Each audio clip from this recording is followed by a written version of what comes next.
ಶಿವರಾಮ ಕಾರಂತರ ಮರಳಿ ಮಣ್ಣಿಗೆ ಕಾದಂಬರಿಯ 11ನೇ ಅಧ್ಯಾಯ. ರಾಮ ಐತಾಳರಿಗೆ ಮಗಳು ಹುಟ್ಟುವ ಕಾಲಕ್ಕೆ ಲಚ್ಚನಿಗೆ 3.5 ವರ್ಷ ಕಳೆದಿತ್ತು. ಸತ್ಯಭಾಮೆಯು ತನ್ನ ಮಗುವನ್ನು ಕರೆದುಕೊಂಡು ಐತಾಳರ ಮನೆಗೆ ಬಂದಳು. ಬಂದುದರಿಂದ ಲಚ್ಚನ ಮೇಲೆ ವಿಶೇಷವಾದೊಂದು ಪರಿಣಾಮವಾಗಲಿಲ್ಲ. ಸತ್ಯಭಾಮೆಯು ತನ್ನ ಎಳೆಗೂಸಿನ ಆರೈಕೆ ಮುದ್ದುಗಳಲ್ಲಿ ಕಾಲ ಕಳೆದರೂ ಲಚ್ಚನಲ್ಲಿ ಯಾವ ನಿರಾಶೆಗಳೂ ಉಂಟಾಗಲಿಲ್ಲ. ಕಾರಣವಿಷ್ಟೇ, ಆತನು ತಾಯಿಯ ಮಗುವಾಗುವ ಬದಲು ದೊಡ್ಡ ತಾಯಿಯ ಮುದ್ದು ಎನಿಸಿಕೊಂಡು ಬೆಳೆದಿದ್ದ. ತಂಗಿಯು ಮನೆಗೆ ಬಂದ ಮೇಲೆ ತಾಯಿ ಮುಖ 4 ಬಾರಿ ಕಂಡರೆ ದೊಡ್ಡ ತಾಯಿಯ ಮುಖ 14 ಬಾರಿ ಕಾಣುತ್ತಾನೆ. ಇದರಿಂದ ಸತ್ಯಭಾಮೆಗೆ ಇಷ್ಟವೇ ಎಂದರೆ ಆ ಮಾತು ಬೇರೆ. ಅವಳು ಮಗನನ್ನು ಬಳಿಗೆ ಕರೆಯುತ್ತಾಳೆ. ಲಚ್ಚ, ತಂಗಿಯೊಟ್ಟಿಗೆ ಆಡುವುದಿಲ್ಲವೇ ಎಂದು ಕೇಳುತ್ತಾಳೆ. ನನಗೆ ತಂಗಿ ಬೇಡ ಎಂದು ಉತ್ತರ ಬರುತ್ತದೆ. ನನ್ನೊಟ್ಟಿಗೆ ಆಡುವುದಿಲ್ಲವೇ ಎಂದು ಕೇಳುತ್ತಾಳೆ. ನೀನು ನನ್ನನ್ನು ಎತ್ತಿಕೋ, ತಂಗಿಯನ್ನ ನೆಲದಲ್ಲಿ ಮಲಗಿಸು ಎನ್ನುತ್ತಾನೆ. ಆ ಕೆಲಸ ಮಾಡುವುದು ಅವಳಿಂದ ಆಗದು. ಹೀಗೆ ಸ್ವಾಭಾವಿಕವಾದ ನಿರಾಶೆ ಅವಳಲ್ಲಿ ಉಂಟಾಗಿ, ನೀನು ಕಂಡವರ ಕೈ ಮೇಲೆ ಬೆಳೆಯಲಿಕ್ಕೆ ನನ್ನ ಹೊಟ್ಟೆಯಲ್ಲಿ ಹುಟ್ಟಿದೆ ಎಂದು ತನ್ನಷ್ಟಕ್ಕೆ ತಾನೇ ನೊಂದುಕೊಳ್ಳುತ್ತಾಳೆ. ಇತ್ತ ಲಚ್ಚನು ಪಾರ್ವತಿಯನ್ನು ಬಹಳವಾಗಿ ಮಾತನಾಡಿಸಿದರೂ ಆಕೆ ಮನೆಯ ಒಳಗಿರುವಾಗ ಯಾವ ತೋರಿಕೆಯ ಪ್ರೀತಿಯನ್ನೂ ಮಾಡಳು. ಮನೆಯ ತೊಡಮೆ ದಾಟಿದೆ ಸರಿ, ಲಚ್ಚ ಪಾರ್ವತಿಯರಲ್ಲಿ ಮಿತಿಯಿಲ್ಲದ ನಂಟುತನ. ತನ್ನ ಹೊಟ್ಟೆಯಲ್ಲಿ ಒಂದು ಗಂಡು ಕೂಸು ಹುಟ್ಟಿದರಾಗುತ್ತಿತ್ತು ಎಂಬ ಅವಳ ಹಂಬಲವೇ ಇಂಗುವಂತಹ ಮಮತೆ ಅವಳಲ್ಲಿ ಸುಳಿಯುತ್ತಿತ್ತು. ಇದರಿಂದಾಗಿ ಸತ್ಯಭಾಮೆಯು ಲಚ್ಚನಿಗೆ ಲೆಪಮಾತ್ರದ ತಾಯಿಯಾದಳು. ಈ ಕೊರಗು ದಿನಗೋದಂತೆ ಸತ್ಯಭಾಮೆಯಲ್ಲಿ ಬಲವಾಗತೊಡಗಿತು. ರಾಮ ಐತಾಳರಿಗೆ ಮಗನನ್ನು ಮನೆಯಲ್ಲಿ ಆಡಿಸುತ್ತಾ ಕುಳಿತಿರಲು ಅವಕಾಶವಿಲ್ಲ. ಹಾಗೆಂದು ಸಂಜೆ ಮನೆಗೆ ಬಂದಾಗ ಮಾತನಾಡಿಸುತ್ತಾರೆ. ಲಚ್ಚ ದೊಡ್ಡ ತಾಯಿಯ ಬೆನ್ನ ಹಿಂದೆಯೇ ಇರುವುದನ್ನು ಅವರೂ ಕಾಣುತ್ತಾರೆ. ಗದರಿಸಿ ಉಪಯೋಗವಿಲ್ಲೆಂದು ಗೊತ್ತು. ಇತ್ತ ಸತ್ಯ ತನ್ನ ವ್ಯಥೆಯನ್ನು ಗಂಡನ ಮುಂದೆ ಹೇಳದೆ ಇದ್ದಾಳೆಯೇ. ನಾಳೆ ಈ ಸುಬ್ಬಿಯು ದೊಡ್ಡದಾಗಿ ದೊಡ್ಡಮ್ಮನ ಹಿಂದೆ ಹೋದರೆ ನಾನು ಹೆರುವ ಕಷ್ಟಕ್ಕೆ ಮಾತ್ರ ಆಯಿತು ಎಂದು ಮರುಗುತ್ತಾಳೆ. ಐತಾಳರು ಅವಳ ಸಂಕಟದ ಅಳಲನ್ನು ಅಳೆಯಬಲ್ಲರು, ಆದರೆ ಅದರ ನಿವಾರಣೆಯ ಮಾರ್ಗವನ್ನು ಮಾತ್ರ ಕಾಣಲಾರರು. ಲಚ್ಚನಿಗೆ 4 ವರ್ಷ ತುಂಬಿ 5 ಹಿಡಿಯುವಲ್ಲಾಯಿತು ಎಂಬ ಸಮಯಕ್ಕೆ ಒಂದು ಬಿಡುಗಡೆಯ ಹಾದಿ ಅವರಿಗೆ ದೊರೆಯಿತು. ಲಚ್ಚನಿಗೆ ವಿದ್ಯಾಭ್ಯಾಸವಾಗಬೇಡವೇ? ಅವನನ್ನು ಮಲ್ಪೆಗೆ ಸಮೀಪದಲ್ಲಿರುವ ಸರಕಾರಿ ಶಾಲೆಗೆ ಕಳುಹಿಸಬಹುದು. ಹುಡುಗ ಅಜ್ಜನ ಮನೆಯಲ್ಲಿ ಬೆಳೆದರೆ ಸಂಭಾವಿತನಾಗಿ ಬೆಳೆಯಬಹುದು ಎಂದು ಸತ್ಯಭಾಮೆಯಿಂದ ಸೂಚನೆ ಬಂದಿತು. ಐತಾಳರಿಗೆ ಮಗುವಿನಿಂದ ದೂರವಾಗಿರಲು ಮನಸ್ಸು ಬಾರದು. ಆದುದರಿಂದ ಇಷ್ಟು ಬೇಗ ಏನವಸರ ಎನ್ನುತ್ತಾ ಬಂದರು. ಮಗುವಿಗೆ 5 ವರ್ಷ ತುಂಬುತ್ತಲೇ ಒಂದು ದಿನ ಸರಸ್ವತಿಯು, ಅಣ್ಣ, ಈ ನವರಾತ್ರಿ ಪಾಡ್ಯಕ್ಕೆ ನಮ್ಮ ಶಂಕರ ಐಗಳ ಮಠಕ್ಕೆ ಲಚ್ಚನನ್ನ ಕಳುಹಿಸಬೇಕು. ಮಾಣಿಗೆ ಒಂದು ಶ್ರೀಗಣ ಬಳ್ಳಿಯಾದರೂ ಬರಬೇಡವೇ? ಪಾರಂಪಳ್ಳಿ ವಾಸುದೇವ ಗುರಿಕಾರರ ಮಕ್ಕಳನ್ನು ಕುಂದಾಪುರಕ್ಕೋ ಉಡುಪಿಗೋ ಇಂಗ್ಲೀಷಿಗೆ ಕಳುಹಿಸುತ್ತಾ ಇದ್ದಾರಂತೆ. ಲಚ್ಚನಿಗೆ ಇಂಗ್ಲೀಷು ಪಂಗ್ಲೀಷು ಬೇಡ, ಒಂದು ಭಾಗವತ ರಾಮಾಯಣ ಓದಿ ಹೇಳುವುದಕ್ಕೆ ಬಂದರೆ ಸಾಕು ಎಂದಳು. ಐತಾಳರು, ಏನವಸರ ನಿನಗೆ ಸರಸ್ವತಿ? ಲಚ್ಚನನ್ನು ಐಗಳ ಮಠಕ್ಕೆ ಕಳುಹಿಸಬಹುದು, ಆದರೆ ಅವರ ಫರಂಗಿ ಮನೆ, ಕೋದಂಡ, ಹುಣಸೆ ಅಡರಿನ ಪೆಟ್ಟುಗಳಿಗೆ ಮಗು 4 ದಿವಸ ಅಲ್ಲಿ ತಾಳುವುದು ಕಷ್ಟ ಎಂದರು. ಏನು, ಶಂಕರ ನಮ್ಮ ಮನೆಯ ಮಾಣಿಯನ್ನು ಹೊಡೆಯುತ್ತಾನಂತೇನು? ಅವನಿಗೆ ಯಾರ ಮಕ್ಕಳಾದರೆ ಏನು ಲಕ್ಷ್ಯ? ಮೊನ್ನೆ ಶೀನಮ್ಮಯ್ಯನ ಒರಟನಿಗೆ ಕೋದಂಡ ಹಾಕಿ ಆ ಮಗು ಮೇಲಿಂದ ಕೆಳಗೆ ಮುಳ್ಳಿನ ಮೇಲೆ ಬಿದ್ದು ಅನರ್ಥವಾದ ಕತೆ ಕೇಳಿಲ್ಲವೇ? ಶೀನಮ್ಮಯ್ಯನ ಕಾನೂನು ಕಡಿಮೆಯೇ? ಮಠಕ್ಕೆ ಹೋಗಿ ನಿನ್ನ ಕಾಲು ಮುರಿಯುತ್ತೇನೆ ಎಂದು ಐಗಳನ್ನು ಬೈದನಂತೆ. ನಿನ್ನ ಮಗನಿಗೆ ನೀನೇ ಪಾಠ ಹೇಳು ಎಂದು ಒರಟನನ್ನು ಅವನು ಪಾಠದಿಂದಲೇ ಓಡಿಸಿದನಂತೆ. ಆದರೆ ಈಗ ತಿರುಗಿ ಅವನ ಮಠಕ್ಕೆ ಆ ಮಾಣಿ ಹೋಗ್ತಾ ಇದೆ. ಇನ್ನು ಬರಹ ಬೇಕಾದರೆ ಮಣೂರು ಮಠಕ್ಕೋ ಹೊಳೆಯ ಆಚೆಗಿನ ಸರಕಾರಿ ಶಾಲೆಗೋ ಹೋಗಬೇಕು. ಹೊಳೆ ಆಚೆಗೆ ನಿತ್ಯ ಹೋಗಿ ಬರಲು ಸಣ್ಣ ಮಕ್ಕಳಿಗೆ ಸಾಧ್ಯವೇ? ಹಾಗಾದರೆ ಬೆಂಕಿ ಬೀಳಲಿ, ಆ ಬರಹ ಅಲ್ಲದೆ ಹೋದ್ರೆ ಅಷ್ಟೇ ಹೋಯ್ತು. ಬರೆದು ಓದಿ ಆಗಬೇಕಾದ್ದೇನಿಲ್ಲ, ಅದೆಲ್ಲ ಗುರಿಕಾರರ ಮಕ್ಕಳಿಗೆ. ಇವನಿಗೆ ನಿನ್ನ ಹಾಗೆ 8 ಅಷ್ಟಕಾಧ್ಯಾಯನ ಆಗಿಬಿಟ್ರೆ ಸಾಕು. ನಿನ್ನ ಅನಂತರ ಪೌರೋಹಿತ್ಯಕ್ಕೆ ಯಾರಾದರೂ ಬೇಡವೇ?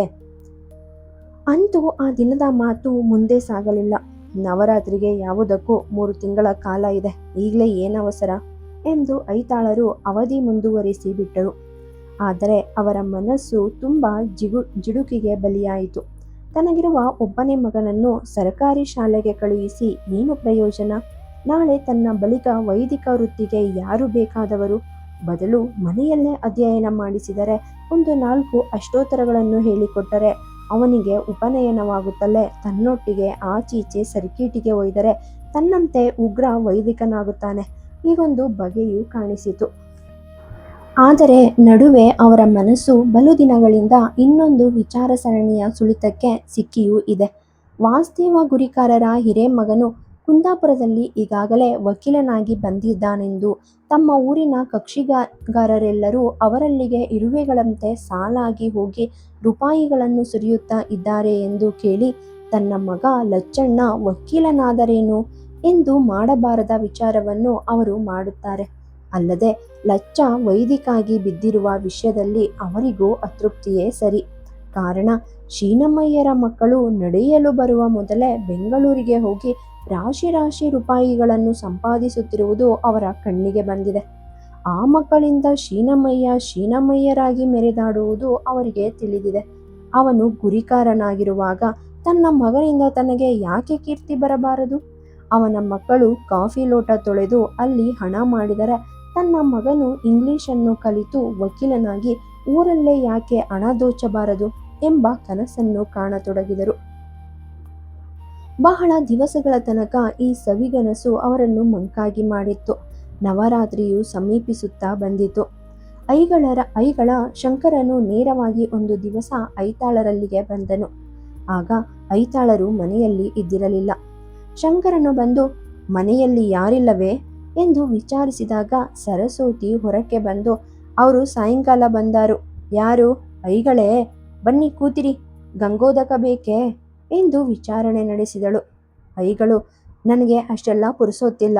ಮಠಕ್ಕೆ ಹೋಗುವವನು ಇಲ್ಲಿಗೆ ಬಂದೆ. ನಾಳೆ ವಿಜಯದಶಮಿ ಬರುತ್ತದಲ್ಲ, ನಿಮ್ಮ ಮನೆ ಮಾಣಿಗೆ ವರ್ಷ 5 ತುಂಬಿಯಾಗುತ್ತದೆ. ನಮ್ಮ ಮಠಕ್ಕೆ ಕಳುಹಿಸಬಹುದಲ್ಲ ಎಂದು ಒಂದು ಮಾತು ಹೇಳಲು ಬಂದೆ. ನಾನು ಹಾಗೆ ಅಣ್ಣನಿಗೆ ಅಂದಿದ್ದೇನೆ.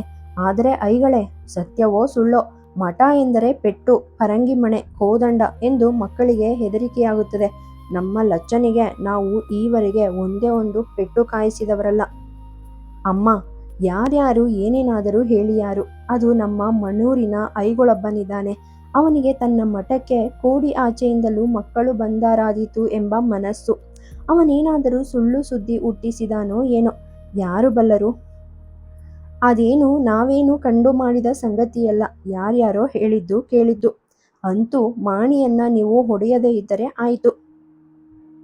ಹಾಗೆ ಅವನ ಮೈಯನ್ನು ಮುಟ್ಟದೆ ಪಾಠ ಹೇಳಲಿಕ್ಕೆ ನನ್ನಿಂದಾಗದು. ನಾನು ಕಲಿಯುವಾಗ ನನಗೆ 8 ದಿವಸಕ್ಕೆ ಒಂದು ಹುಣಸೆ ಅಡರಿನ ಮಡಿಯಾದರೂ ಆಗ್ತಿತ್ತು. ನಾನು ಅದರ 10ನೇ ಒಂದರಷ್ಟು ಹೊಡೆಯುವುದಿಲ್ಲ. ಆದರೆ ಹೊಡೆಯುವುದೇ ಇಲ್ಲ ಎಂದರೆ ಮಠದ ಹೆದರಿಕೆ ಮಕ್ಕಳಿಗೆ ಉಳಿಯಲಿಕ್ಕೂ ಇಲ್ಲ, ಅವಕ್ಕೆ ಪಾಠ ಬರಲಿಕ್ಕೂ ಇಲ್ಲ. ಬಿಸಿಯಾಗದೆ ಬೆಣ್ಣೆ ಕರಗುತ್ತದೆಯೇ? ಇಷ್ಟು ಮಾತನಾಡುತ್ತಾ ಎದುರಿಗೆ ತಂದಿರಿಸಿದ ಬೆಲ್ಲವನ್ನು ತಿಂದು ನೀರನ್ನು ಮುಗಿಸಿ, ಏನು ಹೇಳುತ್ತೀರಾ ನಿಮ್ಮ ಅಣ್ಣನಿಗೆ ಮಾಣಿಯನ್ನು ಕಳುಹಿಸಲಿಕ್ಕೆ? ವಿಜಯದಶಮಿಗೆ ಮಠಕ್ಕೆ ಬಂದವರ್ಯಾರು ಹಿಂದೆ ಬೀಳುವುದೆಂಬುದಿಲ್ಲ ಎಂದನು. ಸರ್ಕಾರಿ ಶಾಲೆಗೆ ಇಂಥ ಲೆಕ್ಕವೂ ಇಲ್ಲ. ಕಾರ್ಕಳದಲ್ಲಿ ಒಂದು ಶಾಲೆ ಇದೆ. ಯಾವ ವಾರ ಯಾವ ತಿಥಿಯಾದರೂ ಮಕ್ಕಳು ಅಲ್ಲಿಗೆ ಬರಬಹುದು. ಏಕಾದಶಿ ಅಮಾವಾಸ್ಯೆಗೂ ಅವರಿಗೆ ಶಾಲೆ. ಕುಂದಾಪುರ ಸಂತೆಯ ಹಾಗೆ ಅವರಿಗೆ ದಿನದ ಲೆಕ್ಕ. ಏನು ನಿಮ್ಮ ಮಾಣಿಯನ್ನು ಅಲ್ಲಿಗೆ ಕಳುಹಿಸುವ ಯೋಚನೆಯೋ? ಅಲ್ಲಿ ಎಲ್ಲ ಸಕ್ಕೋಟು ಒಂದು. ಗಾಣಿಗರ ಮಕ್ಕಳು, ಬ್ರಾಹ್ಮಣರ ಮಕ್ಕಳು ಸಾಲಾಸಾಲು ಬೆಂಚಿನ ಮೇಲೆ ಒಟ್ಟಿಗೆ ಉರಗಿರುತ್ತವೆ. ಹೌದೇನೋ ಐಗಳೇ? ಹಾಗೂ ಉಂಟೆ. ಈಗ ನಮ್ಮ ಮಾಣಿ ಅಲ್ಲಿಗೆ ಹೋದದ್ದಾದರೆ ವೈದಿಕರ ಮಕ್ಕಳು ಗಾಣಿಗರು ಒಂದೇ ಪಂಕ್ತಿಯೇ? ಸರ್ಕಾರಿ ಲೆಕ್ಕವೇ ಹಾಗೆ. ನನ್ನ ಮಠದಲ್ಲಿ ನಾನು ಬ್ರಾಹ್ಮಣರನ್ನು ಬಿಟ್ಟು ಇನ್ನೊಂದು ಹುಳುವನ್ನು ಬರಲಿಕ್ಕೆ ಬಿಡಲಿಕ್ಕಿಲ್ಲ. ಐಗಳೇ, ನಮ್ಮ ಗಂಡುಗಳಿಗೆ 1-2 ಪ್ರಸಂಗ ಕಲಿಸಿ ಎಂದು ನಮ್ಮ ಆಚೆ ಬಯಲಿನ ನಾಗಪ್ಪ ಶೆಟ್ರು ಹೇಳಿ ಕಳುಹಿಸಿದರು. ಹೇಳುವವರು ಹೇಳಿಕೊಡಲಿ, ನಾನು ಯಾವ್ಯಾವ ಜಾತಿಯವರಿಗೆ ಪಾಠ ಹೇಳಲಾರೆ ಎಂದು ಬಿಟ್ಟೆ. ಸರ್ಕಾರಕ್ಕೆ ಅಂತ ಯಾವ ರಿವಾಜು ಇಲ್ಲವೇನೋ? ಸರ್ಕಾರದವರು ಇದೇ ರೀತಿ ಇನ್ನೂ 10 ವರ್ಷ ನಡೆಸಿದ್ದಾದ್ರೆ ನಾಳೆ ನೇಗಿಲು ನೊಗ ಹಿಡಿಯಲಿಕ್ಕೆ ಕೆಳಗಿನವರು ಯಾರ್ಯಾರು ಬರಲಾರರು. ಆಮೇಲೆ ಬ್ರಾಹ್ಮಣರೇ ಹೂಡಲಿಕ್ಕೆ ಹೊರಟರಾಯಿತು. ಶಂಕರ ಐಗಳು ಮಠಕ್ಕೆ ವೇಳೆಯಾಯಿತೆಂದು ಅಲ್ಲಿಂದ ಹೊರಟು ಹೋದರು. ಹೊರಡುವಾಗ ಅಣ್ಣನಿಗೆ ಹೇಳಿಬಿಡಿ ಎಂದು ತಿಳಿಸಿ ಹೋದರು. ಇನ್ನು 10 ಮನೆಗಳನ್ನು ಸುತ್ತಿ ಅಲ್ಲಲ್ಲಿ 4 ಹರಟೆ ಮಾತುಗಳನ್ನಾಡಿ ಅವರು ಮಠವನ್ನು ಸೇರುವವರು. ಅವರಿಗೆ ಸ್ವಂತ ಮನೆಯಲ್ಲಿ ಜಾಗ ಸಾಲದು ಎಂಬುದರಿಂದ ಅದೇ ಗ್ರಾಮದ ಒಬ್ಬರು ಗೃಹಸ್ಥರ ಅಕ್ಕಿ ಕುಟ್ಟುವ ದೊಡ್ಡ ಅಂಗಳದಲ್ಲಿ ತಮ್ಮ ಭಾರೀ ಮಠವನ್ನು ನಡೆಯಿಸುತ್ತಿದ್ದರು. ಈ ತನಕ ಅವರ ಮಠದಲ್ಲಿ 3ಕ್ಕಿಂತ ಮಕ್ಕಳ ಸಂಖ್ಯೆ ಕಡಿಮೆಯಾಗಿರಲಿಲ್ಲ. 6ಕ್ಕಿಂತ ಅದು ಮಿಕ್ಕಲೂ ಇಲ್ಲ. ಆದರೂ ಕನ್ಯಾಣ, ಕೋಡಿ, ಪಡುಕರೆ ಈ 3 ಗ್ರಾಮಗಳಿಗೆ ಅವರೇ ಏಕಮಾತ್ರ ದ್ರೋಣಾಚಾರ್ಯರಿದ್ದಂತೆ. ಈಗಿನ ಕಾಲದ ಮಕ್ಕಳಿಗೆ ಅವರು ಪಾಠ ಹೇಳ್ತಾ ಇದ್ರೆ ಈಗಿನ ಹಿರಿಯರಿಗೆ ಅವರ ತಂದೆ ನಾರಾಯಣ ಐಗಳು ಪಾಠ ಹೇಳಿದ್ದರು. ನಾರಾಯಣ ಐಗಳ ನಾಲಿಗೆಯ ತುದಿಯಲ್ಲಿ 46 ಪ್ರಸಂಗಗಳು ನಡೆಯುತ್ತಿದ್ದುವಂತೆ. ಅವರ ಶಾಲೆಯಲ್ಲಿ 18 ವರ್ಷ ತೊಳಲಾಡಿದ ಯಾವನಿಗೂ 10 ಇಲ್ಲವೇ 12 ಯಕ್ಷಗಾನ ಪ್ರಸಂಗಗಳನ್ನಾದರೂ ಕಲಿಸದೇ ಇರುತ್ತಿರಲಿಲ್ಲ. ಅದರ ಮೇಲೆ ಮಗ್ಗಿ, ದಸ್ತಾವೇಜು, ನೋಟುಗಳ ಒಕ್ಕಣೆ, ತಾಳೆಗರಿ ಬರಹ ಇವುಗಳೆಲ್ಲ ಬಂದೇ ತೀರಬೇಕು. ಶಾಲೆಯವರಂತೆ ಸ್ಲೇಟು, ಕಾಗದಗಳ ಮೇಲೆ ಅವರು ಬರಹವನ್ನು ಬರೆದು ಶಾರದೆಯ ಕುಲಗೆಡಿಸಲಿಲ್ಲ. ಶಂಕರ ಐಗಳಿಗೆ ಅಷ್ಟೆಲ್ಲ ಪ್ರಸಂಗಗಳು ಬಾರದೆ ಹೋದರೂ ಚಾಲತಿಯಲ್ಲಿರುವ ಮೀನಾಕ್ಷಿ ಕಲ್ಯಾಣ, ಕರ್ಣಾರ್ಜುನ ಕಾಳಗ, ಬಬ್ರುವಾಹನನ ಕಾಳಗ, ಇಂದ್ರಕೀಲ ಇವಕ್ಕೊಂದು ಕೊರತೆ ಇರಲಿಲ್ಲ. ಅಲ್ಲದೆ ಒಳ್ಳೆಯ ಮದ್ದಲೆಯ ಕೈ ಅವರದು. ಭಾಗವತ, ರಾಮಾಯಣಗಳ ಅರ್ಥ ಹೇಳಿದರೂ ತುಂಬ ಸವಿಯಾಗಿ ಅರ್ಥ ಹೇಳುತ್ತಾರೆ. ಕಂಠ ಚೆನ್ನಾಗಿ ಇದ್ದುದರಿಂದ ಊರಿನ ಯಾವ ತಾಳಮದ್ದಲೆಯೂ ಅವರಿಲ್ಲದೆ ಬೆಳಗ್ಗೆ ಆಗುವಂತಿಲ್ಲ. ಶಂಕರ ಐಗಳ ಒಂದು ದೋಷದ ವಿಷಯವಾಗಿ ಎಲ್ಲರೂ ಒಪ್ಪುತ್ತಾರೆ. ಅವನ ಪೆಟ್ಟಿನ ಕೈ ಮದ್ದಲೆ ಕೈಗಿಂತ ಬಿಗು ಎಂದು. ಹಾಗೆ ಯಾವನಾದರೂ ತಂದೆಯು ಅವರನ್ನು ಎದುರಿನಲ್ಲೇ ಟೀಕಿಸಿದರೆ, ನನ್ನಪ್ಪ ನನ್ನನ್ನೆಷ್ಟು ಹೊಡೆದಿದ್ದಾನೆ ಎಂಬುದು ನಿಮಗೆ ಗೊತ್ತೇ? ಬರಿದೆ ಪೂಜೆ ಮಾಡಿ ಬರಲಿಕ್ಕೆ ಅದು ವಿದ್ಯೆ. ಬೆನ್ನು ಬಗ್ಗಿದವನಿಗೆ ಸರಸ್ವತಿ ಒಲಿದಾಳು ಹೀಗೆಂದು ಉಪದೇಶವೀಯುತ್ತಾರೆ.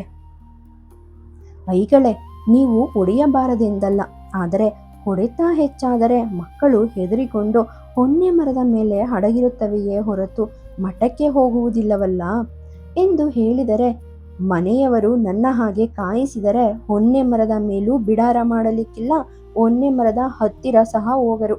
ಮಕ್ಕಳಿಗೆ ನೆಸೆ ಕೊಡಬಾರದು. ಈಗ ಹೊಡೆತ ತಿಂದರೆ ನಾಳೆ ಕಡುಬು ತಿನ್ನಬಹುದು ಎಂದು ಉತ್ತರಿಸಿ ಅವರ ಬಾಯಿ ಕಟ್ಟುತ್ತಾರೆ. ಹಿರಿಯರ ಬಾಯಿ ಕಟ್ಟಬಹುದು, ಆದರೆ ಕಿರಿಯರ ಮನ ಒಲಿಸಲು ಕಷ್ಟವೆಂದು ಅವರಿಗೆ ತಿಳಿಯದು. ಹೀಗಾಗಿ ಆ 6 ಮಂದಿ ಶಿಷ್ಯರು ಕೊಡುವ ವರ್ಷಕ್ಕೆ 6 ಮುಡಿ ಅಕ್ಕಿಯಿಂದಲೇ ಅವರ ಗುರುತನ ತೃಪ್ತಿಗೊಳ್ಳಬೇಕು. ಜತೆಗೆ ಸ್ವಲ್ಪ ಕಾಯಿ ಹಸಿರುವಾಣಿಗಳು ಬಂದರೂ ಮನೆಯ ಸಾಗುವಳಿಯಿಲ್ಲದೆ ಶಂಕರ ಐಗಳ ಗಂಜಿ ಮಠ ನಡೆಯುವಂತಿರಲಿಲ್ಲ. ಐಗಳ ಉಪನ್ಯಾಸವನ್ನು ಕೇಳಿದ ಸರಸ್ವತಿಗೆ ಬಹಳ ಸಮಯದ ತನಕ ಸರಕಾರಿ ಶಾಲೆಗಳನ್ನು ಕುರಿತಾದ ಜಿಗುಪ್ಸೆಯೇ ಮನಸ್ಸಿನಲ್ಲಿ ಸುಳಿದಾಡುತ್ತಿತ್ತು. ಬ್ರಾಹ್ಮಣರ ಕುಲದಲ್ಲಿ ಹುಟ್ಟಿ ಸರಕಾರಿ ಶಾಲೆಯಲ್ಲಿ ಪಾಠ ಹೇಳಿಸಿಕೊಳ್ಳುವುದೇ ಎಂಬ ಚಿಂತೆ ಬಲವಾಯಿತು. ರಾತ್ರಿ ಐತಾಳರು ಮನೆಗೆ ಬಂದು ಊಟವಾಗಿ ಕುಳಿತಾಗ ಸರಸ್ವತಿಯು ಅವರಲ್ಲಿದ್ದಲ್ಲಿಗೆ ಬಂದು, ಅಣ್ಣ, ಶಂಕರ ಐಗಳು ಬಂದಿದ್ದರು ಎಂದು ತಿಳಿಸಿದರು. ಸ್ವಾಭಾವಿಕವಾಗಿ ಮಾತುಗಳು ಲಚ್ಚನ ಭವಿಷ್ಯದ ಕಡೆಗೆ ಸಾಗಿದುವು. ಐತಾಳರು ಗಂಭೀರವಾಗಿ ಯೋಚನೆ ಮಾಡಿ ನಿರ್ಧಾರಕ್ಕೆ ಬಂದವರಂತೆ, ಶಂಕರ ಐಗಳ ಪೆಟ್ಟಿನ ಹೆದರಿಕೆಗೆ ನಮ್ಮ ಲಚ್ಚ 4 ದಿವಸ ಮಠಕ್ಕೆ ಹೋಗಲಾರನು. ಅಲ್ಲದೆ ಇನ್ನಿನ್ನು ಈ ಯಕ್ಷಗಾನ ತಾಳಮದ್ದಲೆಯಿಂದ ಮಕ್ಕಳ ಆಯುಷ್ಯ ಸಾಗಲಿಕ್ಕಿಲ್ಲ. ನೋಡು, ನಾನು ವೈದಿಕನಾಗಿ ನನಗೆ ಸಿಗುವ ಮಾನ ಎಷ್ಟೆಂದು ನಿನಗೆ ಗೊತ್ತಿದೆ. ಹೋಟೆಲಿನಲ್ಲಿ 4 ಕಾಸು ಸಂಪಾದನೆಗೆ ದಾರಿಯಾದುದರಿಂದ ಶೀನಮ್ಮಯ್ಯನಿಗೆ ಬರುವ ಮಾನ ಎಷ್ಟೆಂಬುದು ನಿನಗೆ ಗೊತ್ತಿದೆ. ಹಾಗಾದ್ರೆ ಅವನ ಹಾಗೆ ನಿನ್ನ ಲಚ್ಚನನ್ನು ಎಲ್ಲಾದರೂ ಹೋಟ್ಲಿಗೆ ಕಳುಹಿಸುವ ಯೋಚನೆಯೇ? ಥೂ, ಆ ಅನ್ನ ಮಾರಿದ ದುಡ್ಡು ನನಗೆ ಬೇಡ. ಅದಕ್ಕಿಂತಲೂ ನನ್ನ 5 ಕೋರ್ಜಿ ಹುಟ್ಟುವಳಿಯಿಂದ ಅವನ ಜೀವನ ಕೂತಲ್ಲೇ ಸಾಗೀತು. ಮೇಲೆ ಪೌರೋಹಿತ್ಯ ಮಾಡಿದರೆ ಊಟಕ್ಕೆ ಯಾವ ಕೊರತೆಯೂ ಬರಲಾರದು. ಈ ಮಾತುಗಳನ್ನು ಕೇಳುತ್ತಾ ಕುಳಿತಿದ್ದ ಪಾರ್ವತಿಗೆ ಒಮ್ಮೆ ಆಶ್ಚರ್ಯವಾಯಿತು. ತಮಗೆ 5 ಕೋರ್ಜಿ ಹುಟ್ಟುವಳಿ ಇದೆ ಎಂಬ ವಿಚಾರ ಹೀಗೆ ಆಕಸ್ಮಿಕವಾಗಿ ಅವಳಿಗೆ ತಿಳಿಯಿತು. ತಾವು ಹಾಗಿದ್ದರೆ ಆ ಹಳ್ಳಿಗೇನೆ ಶ್ರೀಮಂತರು ಎಂಬ ತಿಳುವಳಿಕೆ ಆ ಬಡಪಾಯಿಗೆ ಬಂದಿತು. ಇದರ ಮೇಲೆ ತನ್ನ ಗಂಡನಲ್ಲಿ ನಗದು ಹಣ ತುಂಬ ಇದೆ ಎಂದು ಅವಳು ಕೇಳಿದ್ದಾಳೆ. ಆದರೆ ಏನು ಎಷ್ಟು ಎಂದು ಅವಳಿಗೆ ತಿಳಿಯದು. ಹಾಗೊಮ್ಮೆ ಕೇಳಿದ್ದಾದರೆ ಹೆಂಗಸಿರಿಗೇಕೆ ಆ ಎಲ್ಲ ಪಾರುಪತ್ಯ ಎಂದಾರು. ಸರಸ್ವತಿಯು ಅಣ್ಣನ ವಿಚಾರ ಸರಣಿ ನಿಂತದ್ದನ್ನು ಕಂಡು, ಹಾಗಾದರೆ ಅಣ್ಣ, ಶೀನಮ್ಮಯ್ಯನ ಡೌಲು ದೊಡ್ಡಸ್ತಿಕೆಗಳನ್ನು ಕಟ್ಟಿಕೊಂಡು ನಾವೇನ್ ಮಾಡಬೇಕು? ಮಾಣಿಯನ್ನು ಮನೆಯಲ್ಲೇ ಒಂದಿಷ್ಟು ಅಧ್ಯಯನ ಹೇಳಿ ಬೆಳೆಯಿಸುವುದೇ ಎಂದಳು. ಅಲ್ಲಿಗೆ ಸತ್ಯಭಾಮೆಯು ಬಂದಳು. ಅವಳ ಮನಸ್ಸನ್ನು ತಿಳಿದಾಗಿರಲಿಲ್ಲ. ಅವಳು ಏನೇನೋ ಯೋಚನೆ ಮಾಡಿದ್ದಳು. ಪಡುಮುನ್ನೂರಿನ ಅವಳಿಗೆ ತನ್ನ ಗಂಡನ ವತನ ಪಾರ್ವತಿಗಿಂತ ತುಸು ಹೆಚ್ಚಾಗಿ ತಿಳಿದಿತ್ತು. ಆದರೆ ತನ್ನ ತಂದೆಯ ಮನೆಯ ಗೌರವ ಮತ್ತೂ ಚೆನ್ನಾಗಿ ಮನವರಿಕೆಯಾಗಿತ್ತು. ಐತಾಳರು ದಕ್ಷಿಣೆಗಳಿಗೆ ಓಡಾಡುವ ಬದಲು ಕಾಲ ಮೇಲೆ ಕಾಲು ಹಾಕಿ ಕುಳಿತಿದ್ದರೆ ಗುರಿಕಾರರು ಎನಿಸಿಕೊಳ್ಳಬಹುದಿತ್ತು ಎಂದು ತನ್ನ ತಂದೆ ಮಾದಪ್ಪಯ್ಯ ಎನ್ನುತ್ತಿದ್ದುದು ಕೇಳಿಗೊತ್ತು. ನವರಾತ್ರಿ ಪಾಡ್ಯ ಬರುತ್ತದೆ. ವಿಜಯದಶಮಿಗೆ ಶಂಕರ ಐಗಳ ಮಠಕ್ಕೆ ಮಗನ್ನ ಬಲಿ ಕೊಡಬೇಕು ಎಂಬ ವಿಚಾರ ತಿಳಿದು ಬಂದಂದಿನಿಂದ ಅವಳು ಯೋಚನೆಗೆ ತೊಡಗಿದಳು. ಇತ್ತ ಅವಳಿಗೆ ಮಾಣಿಯನ್ನು ಮನೆಯಲ್ಲಿಯೇ ಬೆಳೆಯಿಸಿಬಿಟ್ಟರೆ ಅದು ದೊಡ್ಡ ತಾಯಿಯಂತೆ ಗಂಟಿ ಮೇಯಿಸುವುದನ್ನು ಬಿಟ್ಟು ಇನ್ನಾವ ಕೆಲಸವನ್ನು ಮಾಡಲಾರದು ಎಂದು ಅನಿಸುತ್ತಿತ್ತು. ಅಂತೂ ತನ್ನ ಪಾಲಿಗೆ ಅವನು ತೀರಾ ದೂರವಾಗುತ್ತಾನೆ ಎಂಬ ಭೀತಿ. ಈ ಕಾರಣಗಳಿಂದಾಗಿ ಅವಳು ಅಲ್ಲಿಗೆ ಬಂದು ವಾದದಲ್ಲಿ ತಾನು ಭಾಗಿಯಾದಳು. ಇವರೇ ತೀರ್ಮಾನಿಸುವುದು ಬೇಡ, ಹೆತ್ತವಳದ್ದು ಒಂದು ಮಾತು ಇರಲಿ ಎಂಬ ಹೆಮ್ಮೆ ಒಳಗಿಂದೊಳಗೆ ಚುಚ್ಚುತ್ತಿತ್ತು. ಆದುದರಿಂದಲೇ ಯಾಕೋ ಅವಸರವಿಲ್ಲ, ಲಚ್ಚನ ಅಜ್ಜನ ಹತ್ತಿರ ಒಂದು ಮಾತನ್ನ ಕೇಳಬಹುದಲ್ಲ, ನಮ್ಮ ಹಿತಕ್ಕಲ್ಲದ ಯಾವ ಮಾತನ್ನು ಅವರು ಹೇಳಲಾರರು ಎಂದಳು. ಮಗುವಿನ ಅಜ್ಜನ ಮನೆಯ ಮಾತು ಬಂದರೆ ತಮ್ಮ ಮನೆಯಲ್ಲಿನ ಅವಿಶ್ವಾಸ ಎಂಬುದು ಸರಸ್ವತಿಯ ತೀರ್ಮಾನ. ಅದಕ್ಕೆ ಅವಳು, ಆಗಲಿ, ಅವರನ್ನೇ ಕೇಳಿ, ನಾಳೆಗೂ ಅಜ್ಜನೇ ಅವನಿಗೆ ದಾರಿ ತೋರಿಸಬೇಕೋ ಏನೋ ಎಂದು ಹೊರಟು ಹೋದಳು. ಸಭೆ ಅಲ್ಲೇ ಮುರಿಯಿತು. ಆದರೆ ಮಲಗಿಕೊಂಡಲ್ಲಿಂದ ಗಂಡ ಹೆಂಡಿರು ವಿಷಯವನ್ನು ಚರ್ಚಿಸಿದರು. ಸತ್ಯಭಾಮೆಯೊಡನೆ ಐತಾಳರು, ನಮ್ಮ ಮಗ ವಕೀಲನಾಗಿದ್ದರೆ ಆಗುತ್ತಿತ್ತು, ತಹಸೀಲ್ದಾರನೋ ಮಣಿಗಾರನೋ ಸರ್ಕಾರದ ಯಾವನಾದರೂ ನೌಕರನೋ ಆದರೆ ಸಾಕಿತ್ತು, ಆ ಕೆಲಸದ ಭ್ರಾಮು ಈ ವೈದಿಕೆಗೆ ಬಂದೀತೆ ಎಂಬ ಆಸೆ ತೋಡಿಕೊಂಡರು. ಆದ್ದರಿಂದ ಐಗಳ ಮಠವೂ ಬೇಡ, ಅಧ್ಯಯನವೂ ಬೇಡ ಎಂದು ತೀರ್ಮಾನವಾಯಿತು. ಹಾಗಿದ್ದರೆ ಸರ್ಕಾರಿ ಶಾಲೆಯೇ ಸರಿ ಎಂದು ತೀರ್ಮಾನಿಸಿದಂತೆ. ಪಡುಮುನ್ನೂರಲ್ಲಿ ಅಜ್ಜನ ಮನೆಗೂ ಸರ್ಕಾರಿ ಶಾಲೆ ಹತ್ತಿರವಿದೆ. ಅಜ್ಜನೂ ಲಚ್ಚನನ್ನು ಹತ್ತಿರವೇ ಇರಿಸಿಕೊಂಡರು. ಇಲ್ಲೇ ಮಾಣಿ ಇದ್ದರೆ ಯಾಕೂ ಮುಡಿಯದಂತೆ ಆದೀತು ಎಂದು ಅವಳು ಅಂಜಿಕೆಯನ್ನು ತೋರಿಸಿದಳು. ಸರಿ, ಮಳೆಗಾಳಿಯ ಬರವು ಕಡಿಮೆಯಾಯಿತು. ಮೀನು ದೋಣಿಗಳು ಕಡಲನ್ನು ಇಳಿದವು. ಮಹಾಲಯ ಅಮಾವಾಸ್ಯೆಯ ಕಡಲ ಸ್ನಾನವು ಐತಾಳರ ಮನೆಯವರೆಗೆ ಆಯಿತು. ದಿನ ಹೋದಂತೆ ಶಂಕರ ಐಗಳ ಸವಾರಿ ತನ್ನ ವರಮಾನದಲ್ಲಿ ಒಂದು ಮುಡಿ ಅಕ್ಕಿ ಹೆಚ್ಚು ಬಂದೀತೆ ಎಂದು ನೋಡಲು ಮೇಲಿಂದ ಮೇಲೆ ಅಲ್ಲಿಗೆ ಬರುತ್ತಲೇ ಇದ್ದಿತು. ವಿಜಯದಶಮಿಗೆ ಎಷ್ಟಾದರೂ ಹುಡುಗನನ್ನು ಕಳುಹಿಸಬೇಡವೇ ಎಂದು ಅವರು ಮನೆಗೆ ಬಂದು ಹಠ ಹಿಡಿದರು. ಸರಸ್ವತಿಯು ಅವರೊಡನೆ ಮಾತಾಡುವ ಗೋಜನ್ನೇ ಬಿಟ್ಟಿದ್ದಳು. ಏನು, ಐತಾಳರ ಮಗನನ್ನು ಕಾರ್ಕಡ ಶಾಲೆಗೇನೆ ಕಳಿಸುತ್ತಾರಂತೇನು? ಈ ಹೊತ್ತಿನ ತನಕ ಗುರಿಕಾರರ ಮಕ್ಕಳು ಮಾತ್ರ ಶಾಲೆಗೆ ಹೋಗುತ್ತಿದ್ದುದು, ಈಗ ವೈದಿಕರು ಅವರ ಬಾಲ ಹಿಡಿದರು ಎಂದು ಅವರ ಮನೆಯಲ್ಲೇ ಕುಳಿತು ಅವರನ್ನು ಹಂಗಿಸತೊಡಗಿದರು. ಸರಸ್ವತಿಯು, ಐಗಳೇ, ನಮಗೆಲ್ಲ ಏನು ಗೊತ್ತು, ಹೆತ್ತವರು ಹೇಗೆ ಮಾಡುತ್ತಾರೋ ಹಾಗೆ ಎಂದು ಮಾತನ್ನು ಕತ್ತರಿಸಿ ಹೊರಟು ಹೋದಳು. ಐತಾಳರು ನವರಾತ್ರಿಯಲ್ಲೇ ಒಂದು ದಿವಸ ತಮ್ಮ ಮಾವನ ಮನೆಗೆ ಭೇಟಿಯಿತ್ತರು.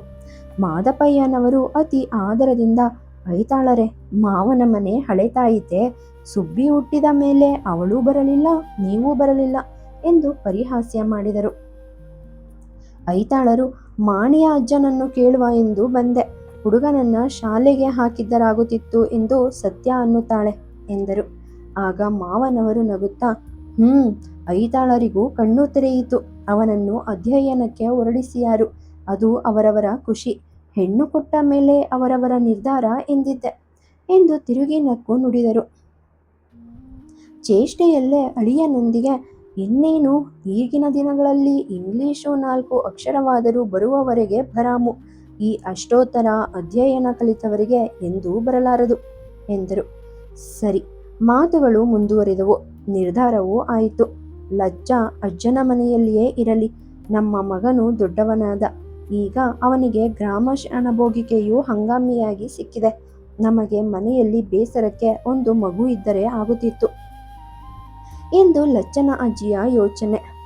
ಅವನು 5ನೇ ಕ್ಲಾಸಿನ ತನಕ ಇಲ್ಲಿನೇ ಓದಲಿ. ಶಾಲೆಗೆ ಹೊಳೆಯನ್ನು ದಾಟಿ ಹೋಗಬೇಕು. ಸಣ್ಣ ಮಕ್ಕಳನ್ನು ಹಾಗೆಲ್ಲ ಕಳುಹಿಸುವ ವ್ಯಾಪಾರ ಬೇಡ ಎಂದರು. ಐತಾಳರ ಹಿಗ್ಗನ್ನು ಹೇಳತಿರದು. ಲಚ್ಚನ ಸವಾರಿ ಒಂದಿಷ್ಟು ಇಂಗ್ಲಿಶು ಮಾಡಿದರೆ ಸಾಕಾಗಿತ್ತು. ದೇವರು ಅಷ್ಟು ನಡೆಸಿದರೆ ನಮ್ಮ ಹಾಗೆ ಅವನು ಹಗಲು ರಾತ್ರಿಯೂ ಸೆಟ್ಟೆ ಕೆಸರು ಎಂದು ತುಳಿಯುವುದು ಬೇಡ ಎಂದರು. ಮಾದಪ್ಪಯ್ಯ, ಅದಕ್ಕೇನೆ ನಾನಂದಿದ್ದು. ನನ್ನ ಮಗನಿಗೆ ಬುದ್ಧಿ ಹೆಚ್ಚಾಗಿ ಅರ್ಧದಲ್ಲೇ ಶಾಲೆಯನ್ನು ಬಿಟ್ಟನು. ಅಲ್ಲವಾಗಿದ್ದರೆ ಈಗ ಒಬ್ಬ ವಕೀಲನಾಗಬಹುದಿತ್ತು. ಈಗಲಾದರೂ ಅವನು ತಿಳಿದಿರುವ ಇಂಗ್ಲಿಶು ಸಾಕು. ಮೊನ್ನೆ ತಹಶೀಲ್ದಾರ ದೊರೆಗಳು ಬಂದಾಗ ಅವನೇ ಅವರನ್ನ ಹೋಗಿ ಮಾತನಾಡಿಸಿದರಂತೆ. ಅವನ ಶಿಫಾರಸಿಯಿಂದ ಶಾನುಭೋಗಿಗೆ ಖಾಯಮಾದರೂ ಆದೀತು ಎಂದರು. ತಮ್ಮ ಭಾವನು ತಹಶೀಲ್ದಾರ ದೊರೆಗಳೊಡನೆ ಇಂಗ್ಲಿಶು ಮಾತನಾಡಿದ ಭಾರೀ ವಾರ್ತೆಯು ಐತಾಳರನ್ನು ಅಟ್ಟಕ್ಕೇರಿಸಿತು. ವಾರ್ತೆ ಕೇಳಿಯೇ ಯಾರು, ಭಾವನೆ ಎಂದು ವಿಸ್ಮಯಗೊಂಡರು. ಅಂತೂ ಹಾಗೆಯೇ ಮಾಡುವುದು ಸರಿ. ಮಧ್ಯ ಲಚ್ಚನದ್ದೇ ಮರ್ಜಿ ನೋಡಬೇಕಲ್ಲ. ಅವನಿಗೆ ದೊಡ್ಡ ತಾಯಿಯ ಬಾಲ ಹಿಡಿದೇ ರೂಢಿ. ಈಗ ಅದೆಲ್ಲ ಬಿಟ್ಟು ಇಲ್ಲಿ ಅಜ್ಜನ ಮನೆಯಲ್ಲಿರಲು ಏನು ಮಾಡುತ್ತಾನೋ. ಅಂದು ಸತ್ಯಭಾಮೆ ಬಾಣಂತಿತನಕ್ಕೆ ಬಂದಾಗ ನೀವೇ ನೋಡಿದಿರಲ್ಲ ಎಂದು ಹೇಳಿದರು. ಮಕ್ಕಳು ವ್ಯಾಪಾರ 4 ದಿನಗಳಲ್ಲಿ ಅವಕ್ಕೆ ಎಲ್ಲವೂ ಮರಿವೆಯಾಗುತ್ತದೆ. ಇಲ್ಲಿ ಅವನ ಅಜ್ಜಿ ಇಲ್ಲವೇ ಎಂದರು ಮಾದಪ್ಪಯ್ಯನವರು. ಸರಿ. ಆ ದಿನ ಸಂಜೆ ಐತಾಳರು ಮನೆಯ ಕಡೆಗೆ ಸಾಗಿದಾಗ ಹಿಗ್ಗು ಅಷ್ಟಿಷ್ಟಲ್ಲ. ತಾನೇ ಮಗನಾಗಿ, ತಾನೇ ತಹಶೀಲ್ದಾರನಾಗಿ ಜಗತ್ತನ್ನು ತುಳಿದಾಡುವಂತೆ ಅವರ ಮನಸ್ಸು ಉಲ್ಲಾಸದಿಂದ ಕುಣಿದಾಡುತ್ತಿತ್ತು. ಅವರು ಅಳಿವೆಯನ್ನು ದಾಟುವಾಗ ಬಣ್ಣದ ಮೋಡಗಳು ತೆರೆಯಾಗಿ ಬಾನಲ್ಲಿ ಉರುಳುತ್ತಿದ್ದವು. ನಗುವ ನೀರಿನ ಅಲೆಗಳ ಕುಡಿಗಳು ಸೂರ್ಯನ ಜಳದಿಂದ ಕತ್ತಿಯ ಧಾರೆಗಳಾಗಿ ಹೊಳೆದು ಮಾಯವಾಗುತ್ತಿದ್ದವು. ನದಿಯ ನೀರು ಬಲು ತುಷ್ಟಿಯಿಂದ ತುಂಬಿ ಓಲಾಡಿ ಕಡಲನ್ನು ಚುಂಬಿಸುತ್ತಿತ್ತು. ಅವನ್ನ ನೋಡುತ್ತಾ ಆಕಾಶದಲ್ಲೇ ಅರಮನೆ ರಚಿಸಿ ಐತಾಳರು ಮುಂದೆ ಸಾಗಿದರು. ದೋಣಿಯವನು ಈಚೆಯ ದಡಕ್ಕೆ ಅವರನ್ನ ತಂದಿಳಿಸಿ, ಅಯ್ಯ, ಕೋಡಿ ಬಂತಲ್ಲ, ಇಳಿಯಿರಿ ಎಂದು ಅನ್ನುವ ತನಕವೂ ಅವರಿಗೆ ಮೈಯೆಚ್ಚರವಿಲ್ಲ. ಹಾಗೆಯೇ ಇಳಿದರು. ಎಷ್ಟು ಬೇಗನೆ ಅಳಿವೆ ದಾಟಿತು ಎಂದು ನಕ್ಕು ಮುಂದಕ್ಕೆ ಕಾಲಿಟ್ಟರು. ಅವರು ನಕ್ಕಂತೆ ಕಡಲಿನ ತೆರೆಗಳು ನಗುತ್ತಿದ್ದವು. ಐತಾಳರು ಉತ್ಸಾಹಿತರಾಗಿ ತಮ್ಮ ಮನೆಯ ಹಾದಿಯನ್ನು ಹಿಡಿದರು. ಮನೆ ಸಮೀಪಿಸಿದಂತೆ ಸತ್ಯಭಾಮೆಯ ನೆನವರಿಕೆಯಾಗಿ ಅವಳಿಗೆ ಒಂದು ಶುಭ ಸಂದೇಶವನ್ನು ತಂದಿರುವೆನೆಂಬ ಹಿಗ್ಗು ಅವರನ್ನು ಕುಣಿಸುತ್ತಿತ್ತು. ಆದರೆ ತಂಗಿಯನ್ನು ಎದುರಿಸಬೇಕಾದ ಭೀತಿಯು ಜತೆಗೇನೆ ತಲೆದೂರಿತು. ಅದರ ಬೆನ್ನಿಗೆ ಲಚ್ಚಣ್ಣನ ಸವಾರಿ ತಮ್ಮೆಲ್ಲ ನಿರ್ಧಾರವನ್ನು ಮಣ್ಣುಗೂಡಿಸಿದರೇನು ಗತಿ ಎಂಬ ಭೀತಿ ಇದ್ದೇ ಇತ್ತು. ಲಚ್ಚಣ್ಣನಿಗೆ ದೊಡ್ಡಮ್ಮನ ವಿರಹ ಸಹನೆಯಾಗುವುದು ಬಹು ಕಷ್ಟದ ಸಂಗತಿ ಎಂದು ಮೊದಲು ಪ್ರತಿ ಆದಿತ್ಯವಾರ ಶನಿವಾರಗಳಿಗೆ ಅವನನ್ನು ಮನೆಗೆ ಕರೆದು ತರಬೇಕಾದೀತೆಂದು ಅವರು ಎಣಿಸಿದರು. ಇಷ್ಟೆಲ್ಲ ಯೋಚನೆಗಳು ಪಕ್ವವಾಗುವಾಗ ಮನೆಯ ತೊಡುಮೆ ಬಂದಿತು. ನೀರಿನಿಂದ ತುಂಬಿದ ಕೊಳವು 4 ಗಜದ ಆಚೆಗೆ ಇದ್ದಿತು. ಅಲ್ಲಿಂದ ಕಪ್ಪೆಗಳ ಟೊರೋ ಟೊರೋ ಸಂಗೀತವು ಒಂದೇ ಸಮನೆ ಕೇಳಿಸುತ್ತಿತ್ತು. ಅವುಗಳ ಶ್ರುತಿಗೆ ಕೂಡಿ ಬರುವಂತೆ ಐತಾಳರು ಗುರುರೇಕೋ ಗುರುರ್ವಿಷ್ಣು ಎಂದು ಜಪವನ್ನು ಆರಿಸಿದರು. ಅವರ ಮಂತ್ರದ ಧ್ವನಿ ಮನೆಯೊಳಗೂ ನಾಟಿತು. ಮನೆಯೊಳಗಿಂದಲೇ ಲಚ್ಚಣ್ಣನು ಅಪ್ಪಾ ಎಂದು ಕೂಗಿದನು. ಎಳೆ ಬೆಳದಿಂಗಳುಗಳಲ್ಲಿ ಸತ್ಯಭಾಮೆಯು ಮಗನನ್ನೊಡಗೂಡಿಕೊಂಡು ಅಲ್ಲಿಗೇನೆ ಬಂದಳು. ತನ್ನ ತವರು ಮನೆಯ ತೀರ್ಮಾನವನ್ನು ತಿಳಿಯುವ ಆತುರ ಅವಳಿಗೆ. ಐತಾಳರು ತಮ್ಮ ಓಂ ತತ್ ಸತ್ವಿರತ್ ವರೇಣ್ಯಂ ಗಳ ನಡುವೆ ಅವಳ ಒಂದೊಂದು ಮಾತನ್ನು ಉತ್ತರಿಸಬೇಕಾಗಿ ಬಂದಿತು. ಅಂತೂ ಬಂದ ವಾರ್ತೆಯು ಮನೆಯಲ್ಲಿ ತನ್ನ ವಿಜಯವನ್ನೇ ಸೂಚಿಸುವಂತಿದ್ದುದರಿಂದ ಅವಳು ಬಲುವಾಗಿ ಹಿಗ್ಗಿದಳು. ಲಚ್ಚನನ್ನು ಪ್ರೀತಿಯಿಂದ ಎತ್ತಿಕೊಂಡು, ಲಚ್ಚಣ್ಣ, ನೀನು ಶಾಲೆಗೆ ಹೋಗುತ್ತೀಯಂತೆ, ಹೋಗಿ ಬುದ್ಧಿವಂತನಾಗಬೇಕು ಎಂದಳು. ಮನೆಯಲ್ಲಿ ಎಲ್ಲರ ಊಟ ಮುಗಿಯಿತು. ಲಚ್ಚಣ್ಣ ದೊಡ್ಡ ತಾಯಿಯೊಡನೆ ಹಾಸುಗೆ ಬಿಡಿಸಲು ಹೇಳಿದನು. ಆಕೆಯು ಅವನಿಗೆ ಮಲಗಲು ಅನುಕೂಲತೆ ಒದಗಿಸಿಕೊಟ್ಟು ತಾನು ಮನೆಯ ಕೆಲಸವನ್ನು ಮುಗಿಸುತ್ತಾ ಬಂದಳು. ಸರಸ್ವತಿ ಪಾರ್ವತಿಯರು ತಮ್ಮ ವಿಶ್ರಾಂತಿಯ ಕಾಲವಾಯಿತೆಂದು ಲಚ್ಚನ ಬಳಿಯಲ್ಲಿ ನಿತ್ಯದಂತೆ ಹಾಸುಗೆಯನ್ನು ಬಿಡಿಸಿ ಮಲಗಿಕೊಂಡರು. ಸರಸ್ವತಿಯ ಮೆಲುದನಿಯಲ್ಲಿ, ಪಾರ್ವತಿ, ನಿನಗೇನಾದರೂ ತಿಳಿಯಿತೆ? ಲಚ್ಚನ ಅಜ್ಜನ ಮನೆಯಿಂದ ವರ್ತಮಾನ ಏನು ಬಂದಿತು ಎಂದು ಕೇಳಿದಳು. ಆಕೆ, ನನಗೇನು ಗೊತ್ತಾಗುತ್ತದೆ? ಮಾಣಿಯನ್ನು ಐಗಳ ಮಠಕ್ಕೆ ಕಳುಹಿಸಲಿ, ಶಾಲೆಗೆ ಕಳುಹಿಸಲಿ, ಎರಡೂ ಒಂದೇನೆ. ಶಾಲೆಗೆ ಹೋದರೆ ನಮಗೆ ನಿತ್ಯ 2 ನೀರಿನ ಮುಳುಕು ಜಾಸ್ತಿಯಾಗಿ ಹಾಕುವ ಸಂದರ್ಭ ಒದಗಿತು ಎಂದಳು. ಅಲ್ಲಿಯ ತನಕ ಕಣ್ಣು ರೆಪ್ಪೆ ಮಾಡಿಸಿ ಮಲಗಿದ್ದ ಲಚ್ಚಣ್ಣ, ದೊಡ್ಡಮ್ಮ, ಅಮ್ಮ ಹೇಳಿದ್ಲು ನಾನು ಶಾಲೆಗೆ ಹೋಗಿ ಬುದ್ಧಿವಂತನಾಗುತ್ತೇನಂತೆ, ಹೌದೇನು ದೊಡ್ಡಮ್ಮ? ಶಾಲೆ ಎಲ್ಲುಂಟು ಎಂದನು. ತು ಕಳ್ಳ, ನಿನಗೆ ನಿದ್ರೆ ಬರಲೇ ಇಲ್ವೇ ಎಂದಳು ದೊಡ್ಡಮ್ಮ. ಸರಿ, ಅವರಿಗೆ ಬೇಕಾಗಿದ್ದ ವಾರ್ತೆ ಏನೋ ದೊರೆಯಿತು. ಆ ವಿಷಯವಾಗಿ ಮಗುವಿನ ಎದುರಿಗೆ ತಾವು ಚರ್ಚಿಸಬಾರದೆಂದು ಅವರು ಸುಮ್ಮನಾದರು. ಅವನಿಗೆ ನಿದ್ರೆ ಬಂದ ಬಳಿಕ ನಿದ್ರಿಸುವ ಎಂದರೆ ಅಷ್ಟರೊಳಗೆ ಇವರಿಗೂ ನಿದ್ರೆ ಬಂದುಬಿಟ್ಟಿತು. ನವರಾತ್ರಿಯ 4ನೇ ದಿವಸ ಕಳೆದು 5ನೇ ದಿನ ಕಾಲಿರಿಸಿತು. ಶಂಕರ ಐಗಳ ಸವಾರಿ ಇನ್ನೊಮ್ಮೆ ಐತಾಳರನ್ನು ಹುಡುಕಿಕೊಂಡು ಮನೆಗೆ ಬಂದಿತು. ಐತಾಳರು ಮಿಂದು ವೈದಿಕ ಕೆಲಸಕ್ಕೆ ಹೊರಡುವ ಮೊದಲೇನೆ ಅವರನ್ನು ಹಿಡಿದು ಬಿಡುವ ಎಂದು ಅವರು ಬಂದರು. ಇಷ್ಟು ಹಠ ಸಾಧನೆ ಮಾಡಿಕೊಂಡು ಏನಾದರೂ ಒಂದು ಮುಡಿ ಅಕ್ಕಿ ಸಂಪಾದನೆಯ ದಾರಿಯಾದೀತೆ ಎಂದು ಶಂಕರ ಐಗಳು ಬಂದು ಐತಾಳರನ್ನು ಸಂಧಿಸಿದರು. ಐತಾಳರೇ, ಈ ವಿಜಯದಶಮಿಗೆ ನಿಮ್ಮ ಲಕ್ಷ್ಮೀನಾರಾಯಣನ ಸವಾರಿ ನಮ್ಮ ಮಠಕ್ಕೆ ಬರುತ್ತದೆ ಅಲ್ಲವೇ ಎಂದರು. ಐತಾಳರು ಇನ್ನೂ ವಾಯಿದೆ ಮುಂದುವರಿಸಲು ಮಾರ್ಗವಿಲ್ಲ. ಆದುದರಿಂದ ಶಂಕರಾಯಿಗಳೇ, ನೀವು ಬಂದದ್ದು ಸಂತೋಷವೇ. ಆದರೆ ನೋಡಿ, ನಾನು ಈ ವಿಷಯದಲ್ಲಿ ಮಾಣಿಯ ಅಜ್ಜನನ್ನು ಕೇಳದೆ ಮುಂದುವರಿಯುವ ಹಾಗಿಲ್ಲ. ಹಾಗೆಂದು ನಿಮಗೆ ಒಂದು ಕಂಡು ತೊಂಡು ಉತ್ತರ ಹೇಳಲೆಂದೇ ಅಲ್ಲಿಗೆ ಹೋಗಿ ಬಂದೆ. ನಮ್ಮ ಹುಡುಗನನ್ನು ಪಡುಮುನ್ನೂರಿಗೆ ಕಳುಹಿಸಬೇಕು ಎಂದಿದ್ದಾರೆ ನಮ್ಮ ಮಾವ. ನಮ್ಮ ಮನೆಯವಳ ಇಚ್ಛೆಯೂ ಹಾಗೆ. ಏನು, ಅಲ್ಲಿ ಒಳ್ಳೆಯ ಮಠ ಉಂಟೇನು? ಅಲ್ಲೇ ಹತ್ತಿರ ಒಂದು ಒಳ್ಳೆಯ ಸರಕಾರಿ ಶಾಲೆ ಇದೆ, ಹೋಗಲಿ. ಅವನಿಗಿಷ್ಟು ಇಂಗ್ಲಿಷು ಮಾಡಿಸುವ ಎನ್ನುತ್ತಾರೆ. ಹಾ, ಈ ಇಂಗ್ಲಿಷು ಭ್ರಾಂತು ವೈದಿಕರಾದ ನಿಮ್ಮನ್ನೂ ಬಿಡಲಿಲ್ಲವೇ? ಐತಾಳರೇ, ನೀವು ಮನೆಯಲ್ಲಿ ಅವನಿಗೆ ಅಧ್ಯಯನ ಮಾಡಿಸಿದರೂ ಚಿಂತೆ ಇಲ್ಲ. ಬದಲು ಯಾವ್ಯಾವ ಜಾತಿಯವರು ಸೇರುವ ಸರ್ಕಾರಿ ಶಾಲೆಗೆ ಮಗನನ್ನು ಕಳುಹಿಸುವುದಲ್ಲ. ಅಲ್ಲಿ ಯಾವ ಸುಟ್ಟ ಜಾತಿಯವರು ಬಂದರೂ ಬಂದರೆ.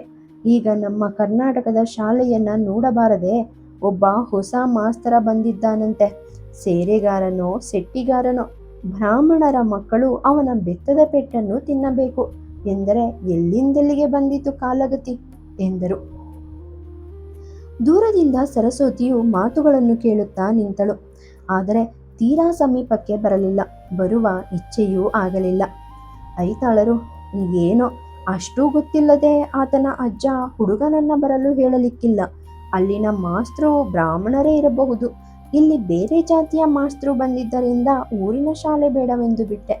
ಅಲ್ಲದೆ ಆ ಶಾಲೆಯಲ್ಲಿ ಬ್ರಾಹ್ಮಣ ಹುಡುಗರು ಬೇರೆಯೇ ಬೆಂಚಿನ ಮೇಲೆ ಕೂತಿರುತ್ತಾರಂತೆ. ಈ ಶಾಲೆಗಳಲ್ಲಿ ಹುಡುಗರು ನಿಮ್ಮ ಮಠದ ಹಾಗೆ ನೆಲದ ಮೇಲೆ ಕೂತಿರುವುದಿಲ್ಲವಂತೆ. ಹೌದು ಐತಾಳರೆ, ಆ ಶಾಲೆಯವರ ಹಾಗೆ ಒಂದು ಹೊಡೆ ಮಂಚ ನನಗೂ ತಂದು ಹಾಕಲಿಕ್ಕೆ ಬರುವುದಿಲ್ಲವೇ? ಹೊಡೆ ಮಂಚದ ಮೇಲೆ ಕುಳಿತು ತಮಾಷೆ ನೋಡಲಿಕ್ಕೆ ಅದೇನು ದಶಾವತಾರದ ಆಟವೇ? ಅದಿರಲಿ, ನಿಮ್ಮ ಮುಂದಿನ ಯೋಚನೆಯು ನಿಮಗೆ ಬಾರದೇ ಇದ್ದುದು ಆಶ್ಚರ್ಯವೇ. ನನ್ನ ಲಾಭಕ್ಕೆ ಮಾತನಾಡಿಸುತ್ತಿದ್ದೇನೆ ಎಂದು ತಿಳಿಯಬೇಡಿರಿ. ಶಂಕರಾಯಿಗಳೇ, ನಮ್ಮ ಸತ್ಯಭಾಮೆಗೆ ಪ್ರಾಯ 22 ಹಿಡಿಯಿತಷ್ಟೆ. ನರಸಿಂಹದೇವರು ಅನುಗ್ರಹಿಸಿದರೆ ಇನ್ನೊಂದು ಮಾಣಿಯನ್ನು ಹಡೆದಾಳು. ಅವನು ತನ್ನ ಅನಂತರ ವೈದಿಕದ ಕೆಲಸ ಮಾಡಿದರೆ ಸಾಕು. ಗಟ್ಟಿಯಾಗಿ 3 ವರ್ಷ ಹುರು ಹಾಕಿದರೆ ಈ ವಿದ್ಯೆ ಬರುವುದಿಲ್ಲವೇ? ಹಾಗಾದರೆ ಲಕ್ಷ್ಮೀನಾರಾಯಣ ವಕೀಲನಾಗುವ ಡೌಲೋ? ದೇವರು ಏನು ನಡೆಸುತ್ತಾನೋ ಅದು. ಅಂತೂ ಊರಿನ ಗುರಿಕಾರರ ಕೈಯಲ್ಲಿ ಇದೊಂದು ಶ್ರಾದ್ದದ ಬ್ರಾಹ್ಮಣ ಅನಿಸಿಕೊಳ್ಳದಿದ್ದರೆ ಸಾಕು ಎಂದರು. ಮಾತು ಮುಂದುವರಿಸಿ ಶಂಕರಾಯಿಗಳೊಡನೆ ವಾದ ಮುಂದುವರಿಸಲು ಇಷ್ಟವಿಲ್ಲದೆ ಬೇರೆ ಕೆಲಸದ ನೆಪವನ್ನು ಹೇಳಿ ಐತಾಳರು ಹೊರಟು ಹೋದರು. ಶಂಕರ ಆಯಿಗಳು ನಿರಾಶೆಗೊಂಡು ಮನೆಗೆ ಬೆನ್ನು ಹಾಕಿದರು. ಸರಸ್ವತಿಯ ಎದುರಿಗೇನೆ ಭೇಟಿಯಾಗಲು, ಕೇಳಿದಿರಲ್ಲ ನಿಮ್ಮ ಅಣ್ಣಯ್ಯನವರ ಏರ್ಪಾಡು, ವೈದಿಕರು ಇಂಗ್ಲೀಷು ಅಂತ ಜಾತಿ ನೀತಿಗೆ ತಿಲಾಂಜಲಿ ಕೊಟ್ಟರೆ ಎಂದರು. ಆಕೆಯು, ನನಗೇನು ಗೊತ್ತು, ಅವರವರಿಗೆ ತಿಳಿದ ಹಾಗೆ ಮಾಡುತ್ತಾರೆ ಎಂದು ಉದಾಸೀನಳಾಗಿ ಹೊರಟು ಹೋದಳು. ಶಂಕರ ಆಯಿಗಳು ನಿರಾಶೆಯ ಪರಮಾವಧಿಯಿಂದ ಮನೆಗೆ ಮರಳಿದರು. ಮರಳುವಾಗ, ನಾನು ಇನ್ನೂ 4 ಹೊಡೆ ಮಂಚಗಳನ್ನು ತರಿಸಿ ಹಾಕಿ 4 ಜಾತಿಗಳನ್ನು ಒಟ್ಟಿಗೆ ಬೆರೆಸಲು ಕಲಿಯಬೇಕಾಯಿತು. ಸೆಟ್ಟರಾದರೆ ಸೆಟ್ಟರು, ಭಟ್ಟರಾದರೆ ಭಟ್ಟರು, ಸಕ್ಕೋಟ ದೊಡ್ಡಿಯನ್ನು ಮಾಡಿ ಮಕ್ಕಳನ್ನು ಮೇಯಿಸುವುದೇ ಎಂಬ ನಿರಾಶೆಯ ಧ್ವನಿಯನ್ನು ಹೊರಡಿಸುತ್ತಾ ಮನೆಯ ಹಾದಿಯನ್ನು ಹಿಡಿದರು. ನಾರಾಯಣಾಯಿಗಳ ಕಾಲದಲ್ಲಿ ಕೊಟ್ಟಿಗೆಯ ತುಂಬ ಮಕ್ಕಳು ಬರುತ್ತಿದ್ದರೂ ನನಗೆ 6 ಮಕ್ಕಳನ್ನು ಕಾಯಮ್ಮಾಗಿ ಉಳಿಸಿಕೊಳ್ಳಲು ಸಾಧ್ಯವಾಗಲಿಲ್ಲ. ಈ ಬ್ರಾಹ್ಮಣರನ್ನು ನಂಬಿಯೇ ಮೋಸ ಹೋದೆ. ಬದಲಿಗೆ ಆರಾಲಿನ ಮೊಗೇರರಿಗೆ ಪಾಠ ಹೇಳಿದ್ದರೆ 10-20 ಮುಡಿ ಅಕ್ಕಿಯನ್ನಾದರೂ ಗಳಿಸಬಹುದಿತ್ತು ಎಂದು ಮರುಗುತ್ತಾ ಸಾಗಿದರು. ನವರಾತ್ರಿ ಸಮಯ ಕಳೆಯಿತು. ಐತಾಳರಿಗೆ ನವರಾತ್ರಿಯ ಪೂಜೆ ಬೇರೆ ಇಲ್ಲ. ಮೂಲಾ ನಕ್ಷತ್ರದ ಪುಸ್ತಕ ಪೂಜೆಯನ್ನು ಮುಗಿಸಿದರೆ ಬಿಡುವಾದಂತೆಯೇ. ಆದರೆ ಮೂಲಾ ನಕ್ಷತ್ರದ ಪ್ರಾರಂಭಕ್ಕೆ ಸತ್ಯಭಾಮೆಯ ಬಲವಂತಕ್ಕೆ ಅವಳನ್ನು ಪಡುಮುನ್ನೂರಿಗೆ ಸಾಗಿಸಿದರು. ಅವಳು ಲಚ್ಚನಿಗೆ ಚಂದವಾದ ನುಡಿಗಳಿಂದ ಅಜ್ಜನ ಮನೆಯ ತಿನಿಸುಗಳನ್ನು ಕುರಿತು ಬಣ್ಣಿಸಿದುದರಿಂದ ಅವನ ಸವಾರಿಯ ಅವಳೊಡನೆ ಹೊರಟಿತು. ಹೊರಡುವ ಗಳಿಗೆಗೆ ದೊಡ್ಡಮ್ಮನ ಬಳಿಗೆ ಆತ ಹೋಗಿ, ದೊಡ್ಡಮ್ಮ, ಅಜ್ಜನ ಮನೆಗೆ ಹೋಗಿ ಬರುತ್ತೇನೆ ಎಂದನು. ಆಕೆಯ ಕಣ್ಣೊಳಗಿನಿಂದ ನೀರು ಹನಿಯಿತು. ಯಾಕೆ ಅಳುತ್ತೀ ನೀನು ದೊಡ್ಡಮ್ಮ ಎಂದು ಲಚ್ಚ ವ್ಯಥೆಯಿಂದ ಕೇಳಿದನು. ಯಾಕಿಲ್ಲ ಎಂದು ಉತ್ತರ ಬಂದಿತು. ದೊಡ್ಡಮ್ಮ, ಬೇಗನೆ ಬರುತ್ತೇನೆ, ಬರುವಾಗ ನಿನಗೆ ಲಡ್ಡು ಉಂಡೆ ತರುತ್ತೇನೆ ಎಂದನು. ಆಯಿತು ಮಗು ಎಂದು ಆಕೆ ತಡೆಯಲಾರದವಳಂತೆ ಬಿಕ್ಕಿ ಬಿಕ್ಕಿ ಅಳುತ್ತಾ ಅವನನ್ನು ಮುದ್ದಿಸಿದಳು. ಲಚ್ಚಣ್ಣ ಆಕೆಯ ದುಃಖವನ್ನು ಕಂಡು, ಹಾಗಾದರೆ ನಾನು ಹೋಗುವುದೇ ಇಲ್ಲ, ನಿನ್ನೊಂದಿಗೆ ಇರುತ್ತೇನೆ ಎಂದನು. ಅವನ ಈ ನಿರ್ಧಾರದಿಂದ ತಾವೆಲ್ಲರೂ ನಿಷ್ಠುರಕ್ಕೆ ಗುರಿಯಾಗುತ್ತೇವೆಂದು ಸರಸ್ವತಿ ಪಾರ್ವತಿಯರಿಗೆ ತಿಳಿದಿತ್ತು. ಆದುದರಿಂದ ಮತ್ತಷ್ಟು ಪ್ರೇರಣೆಗಳಿಂದ ಲಚ್ಚನನ್ನು ಒಲಿಸಿ ಪಡುಮುನ್ನೂರಿಗೆ ಕಳುಹಿಸಬೇಕಾಯಿತು. ಹೊರಡುವಾಗ ಲಚ್ಚನು ತಂದೆಯೊಡನೆ, ಅಪ್ಪಯ್ಯ, ನಾಳೆ ನನ್ನನ್ನು ಮನೆಗೆ ಕರೆದು ತರಲು ಬರುತ್ತೀಯಲ್ಲ ಎಂದನು. ಅಹುದು ಎಂದರು ಐತಾಳರು. ವಿದ್ಯಾದಶಮಿಯ ದಿವಸ ಬಂದಿತು. ಐತಾಳರು ಕೋಡಿಯಿಂದ ಪಡುಮುನ್ನೂರಿಗೆ ಯಾತ್ರೆಯನ್ನು ಮಾಡಿದರು. ಲಚ್ಚನಿಗೆ ಆ ದಿವಸ ಬೇಗನೆ ಸ್ನಾನ ಮಾಡಿಸಿ ಶಾಸ್ತ್ರೋಕ್ತವಾದ ವಿದ್ಯಾಕ್ರಮಕ್ಕೆ ತಾವೇ ಮೊದಲು ಮಾಡಿಸಿದರು. ಆ ದಿವಸ ಮಾಸ್ತರರನ್ನು ಕರೆಯಿಸಿಕೊಂಡು ಸ್ಲೇಟು ಕಡ್ಡಿಯ ದೀಕ್ಷೆಯನ್ನು ಲಚ್ಚನಿಗೆ ಕೊಡಿಸಿದರು. ಬಲು ಹೊತ್ತಿನ ತನಕವೂ ಲಚ್ಚಣ್ಣ ಸ್ಲೇಟಿನ ಮೇಲೆ ಗೀಚುವುದನ್ನು ಕಂಡು ಅಜ್ಜನಿಗೆ ತುಂಬ ಹಿಗ್ಗಾಯಿತು. ಮರುದಿವಸ ದಾಸಪ್ಪಯ್ಯ ಮಾಸ್ತರರು ಲಚ್ಚನನ್ನು ಶಾಲೆಗೆ ಕರೆದೊಯ್ಯಲು ಬಂದರು. ತಿರುಗಾಟಕ್ಕೆ ಹೋಗುವ ಲಚ್ಚಣ್ಣ, ನಮ್ಮ ಶಾಲೆಗೆ ತುಂಬ ನಿನ್ನಂತಿರುವ ಮಕ್ಕಳು ಬರುತ್ತಾರೆ ಎಂದು ಅವನನ್ನು ಒಲಿಸಿ ಅಲ್ಲಿಗೆ ಒಯ್ದರು. ತಂದೆಯ ಸವಾರಿಯು ಮಗನ ಜೊತೆಗೆ ಶಾಲೆಯ ತನಕ ಹೋಯಿತು. ಆ ಬೆಂಚು, ಕುರ್ಚಿ, ಬೋರ್ಡುಗಳನ್ನು ಕೂಡ ಕಂಡ ಐತಾಳರಿಗೆ ತಮ್ಮ ಮಗನು ಇಲ್ಲಿ ಓದಿದ್ದೇ ಆದರೆ ಮುನಸೀಫಿಯನ್ನು ಮಾಡಿಯಾನು ಎಂಬ ಭರವಸೆಯನ್ನು ಕೊಟ್ಟಿರಬೇಕು. ಅರೆತಾಸು ಕುಳಿತು ಬರೆದ ಲಚ್ಚಣ್ಣನು, ಅಪ್ಪಯ್ಯ, ಶಾಲೆ ಸಾಕು, ದೊಡ್ಡಮ್ಮನಿದ್ದಲ್ಲಿಗೆ ಹೋಗುವ ಎಂದನು. ಐತಾಳರು ಅಲ್ಲಿಯೇ ಇನ್ನು ಕೆಲ ಸಮಯ ಕಳೆಯಲು ಪ್ರೇರೇಪಿಸಿದರು. ಅದು ಸಾಧ್ಯವಾಗದೆ ತಿರುಗಿ ಅವನನ್ನು ಕರೆದುಕೊಂಡು ಅಜ್ಜನ ಮನೆಗೆ ಬಂದರು. ಅಂತೂ ಆ ದಿವಸ ಐತಾಳರ ಸವಾರಿ ಮಗನ ಕಣ್ಣನ್ನು ತಪ್ಪಿಸಿಕೊಂಡು ಕೋಡಿಯನ್ನು ಸೇರಬೇಕಾಯಿತು. ಆ ರಾತ್ರಿಯೆಲ್ಲ ಲಚ್ಚಣ್ಣನ ಗೋಳು ಹೇಳತೀರದು. ತಂದೆಯು ತನ್ನನ್ನು ಬಿಟ್ಟು ಹೋದ ವ್ಯಥೆ. ಆದರೆ ಅವನ ತಾಯಿ ನಾನಿಲ್ಲವೇ ಇಲ್ಲಿ ಎಂದ ಮೇಲೆ ಸಮಾಧಾನವಾಯಿತು. ಮರುದಿವಸವೂ ದಾಸಪ್ಪ ಮಾಸ್ತರರೊಡನೆ ಅವನು ಶಾಲೆಗೆ ಪಯಣ ಬೆಳೆಸಬೇಕಾಯಿತು. 1 ವಾರದೊಳಗೆ ಸತ್ಯಭಾಮೆಯು ತನ್ನ ಗಂಡನ ಮನೆಯನ್ನು ಸೇರಿದಳು. ಅಪ್ಪನೂ ಅಮ್ಮನೂ ತನ್ನನ್ನು ಮೋಸ ಮಾಡಿ ಬಿಟ್ಟು ಹೋದರೆಂಬ ಸತ್ಯ ಲಚ್ಚನಲ್ಲಿ ಬೇರೂರಿ ನಿಂತಿತು. ಶಾಲೆಗೆ ಹೋಗುವುದು, ಬರೆಯುವುದು, ನಡುವೆ ದೊಡ್ಡಮ್ಮನನ್ನು ನೆನೆದು ತಾನು ಹೊಸತೊಂದು ಸೆರೆಯಲ್ಲಿ ಸಿಲುಕಿದೆನಲ್ಲ ಎಂಬ ವ್ಯಥೆಯಿಂದ ಅಳುವುದು. ಇಷ್ಟು ಕೆಲಸ ನಿತ್ಯವೂ ಸಾಗಿತು. ಒಂದು ದಿವಸ ಲಚ್ಚಣ್ಣ ತಂದೆಯನ್ನು ಹುಡುಕುವೆನೆಂದು ಶಾಲೆಯಿಂದ ಓಡಿ ಹೋಗಿ ಮರಳಿ ಆ ವಿಶಾಲ ರಾಜ್ಯದಲ್ಲಿ ಅಲೆದಾಡಿ ಹಾದಿಯನ್ನು ಕಳೆದುಕೊಂಡು ಅಜ್ಜ ಅಜ್ಜಿಯರಿಗೆಲ್ಲ ತುಂಬ ಚಿಂತೆ ಹುಟ್ಟಿಸಿದನು. ಅಂತೂ ಆ ಸಂಜೆ ದಾಸಪ್ಪ ಮಾಸ್ತರರು ಊರೆಲ್ಲ ಅಲೆದಾಡಿ ಅವನನ್ನು ಹುಡುಕಿಕೊಂಡು ತರಬೇಕಾಯಿತು. ಅಜ್ಜ ಅಜ್ಜಿಯರು ಲಚ್ಚನ ಮನಸ್ಸಿಗೆ ನೆಮ್ಮದಿ ತರುವುದು ಸಾಧ್ಯವಾಗಲಿಲ್ಲ. ಕೊನೆಗೆ ಅವರು ಬೇರೆ ದಾರಿಯನ್ನೇ ಹುಡುಕಿದರು. ದಾಸಪ್ಪಯ್ಯನವರು ಮೂಲ್ಕಿಯವರು. ಅವರ ಮನೆ ದೂರವಾಗಿದ್ದುದರಿಂದ ಎಲ್ಲಾದರೊಂದು ಕಡೆ ಅವರು ಕಳೆಯಬೇಕಿತ್ತು. ರಾತ್ರಿಯ ಭೋಜನಕ್ಕೆ ಉಡುಪಿಯಲ್ಲಿ ನಿಶ್ಚಯ ಮಾಡಿಕೊಂಡು ಮಧ್ಯಾಹ್ನ ತಮ್ಮ ಶಿಷ್ಯರ ಮನೆಗಳಲ್ಲಿ ಸರದಿಯ ವಾರಾನ್ನ ಮಾಡಿಕೊಂಡಿದ್ದರು. ಈಗ ಮಾದಪ್ಪಯ್ಯನವರು, ಮಾಸ್ತರರೇ, ನಮ್ಮ ಮೊಮ್ಮಗನನ್ನು ನೋಡಿಕೊಂಡು 2 ಹೊತ್ತು ಊಟಕ್ಕೆ ಇಲ್ಲಿಯೇ ಇದ್ದು ಬಿಡಿ ಎಂದುದರಿಂದ ಅವರಿಗೊಂದು ಮಾವನ ಮನೆಯೇ ಒದಗಿದಂತಾಯಿತು. ಅಂದಿನಿಂದ ಅವರು ಲಚ್ಚನ ಪ್ರಶಂಸೆಯನ್ನು ತಮ್ಮ ಉದ್ಯೋಗವಾಗಿ ನಿರ್ವಹಿಸಿದರು. ಮನೆಗೆ ಬಂದಾಗಲೆಲ್ಲ, ಮಾದಪ್ಪಯ್ಯನವರೇ, ನಿಮ್ಮ ಮೊಮ್ಮಗನ ಸಮಾನ ಯಾವ ಹುಡುಗನೂ ಬರಲಾರ. ಇವತ್ತು 50ರಿಂದ 100ರ ತನಕ ಏರಿಸುವುದನ್ನ ಇಳಿಸುವುದನ್ನ ಕಲಿತಾಯಿತು. ಇವತ್ತು 10ರ ಮಗ್ಗಿ ಗಂಟಲಲ್ಲಿ ಗಟ್ಟಿಯಾಯಿತು. ಇವತ್ತು ಗಾಡಿ ನಾಯಿ ಪಾಠ ಗಟ್ಟಿ ಮಾಡಿ ಆಯಿತು ಎಂದು ನಿತ್ಯವೂ ಬಣ್ಣಿಸುತ್ತಾ ಬಂದರು. ಅವರ ಈ ಉಪಚಾರದ ನುಡಿಗಳ ನಡುವೆ ಹೇಗೂ ಇರಲಿ, ಲಚ್ಚಣ್ಣನಿಗೆ ಪ್ರೀತಿಯ ಒಬ್ಬ ಗುರುಗಳು ದೊರೆತುದು ನಿಜ. ಉಳಿದ ಹುಡುಗರಿಗೆ ದಿನಕ್ಕೊಂದು ಬೆತ್ತವನ್ನು ಹುಡಿ ಮಾಡುವ ದಾಸಪ್ಪ ಮಾಸ್ತರರು ಲಚ್ಚನ ವಿಷಯದಲ್ಲಿ ದಯಾಳುಗಳಾಗಿದ್ದರು. ಲಚ್ಚ ಮನೆಗೆ ಬಂದರೆ ಅವನ ಅಜ್ಜಿಯ ಆದರ ಹೇಳತಿರದು. ಅಂತೂ 3 ತಿಂಗಳ ಅವಧಿಯಲ್ಲಿ ಈ ಹೊಸ ಆವರಣದಲ್ಲಿ ಲಚ್ಚನ ಹಳೆಯ ಕನಸುಗಳು ಮರೆಯಾದವು. ಅಜ್ಜನ ಮನೆಯ ತಿಂಡಿ ತಿನಿಸುಗಳ ದೆಸೆಯಿಂದ ಅವನಿಗೆ ದೊಡ್ಡ ತಾಯಿಯ ಮಮತೆಯೂ ಮರವೆಯಾಯಿತು. ಲಚ್ಚ ಅಜ್ಜಿಯ ಮೊಮ್ಮಗನಾಗುತ್ತಾ ಬಂದನು. ಐತಾಳರೆ 2 ಮೂರಾವರ್ತಿ ಮಾವನಲ್ಲಿಗೆ ಬಂದು ಹೋದಾಗ 4 ದಿವಸಕ್ಕೆ ಲಚ್ಚ ಮನೆಗೆ ಬರುತ್ತೀಯಾ ಎಂದರೆ, ಗೆಳೆಯರ ಅಜ್ಜಿಯ ಒಡನಾಟದ ಆಸೆಯಿಂದ ಬರುವುದಿಲ್ಲ ಎಂದೇ ಉತ್ತರವಿತ್ತನು.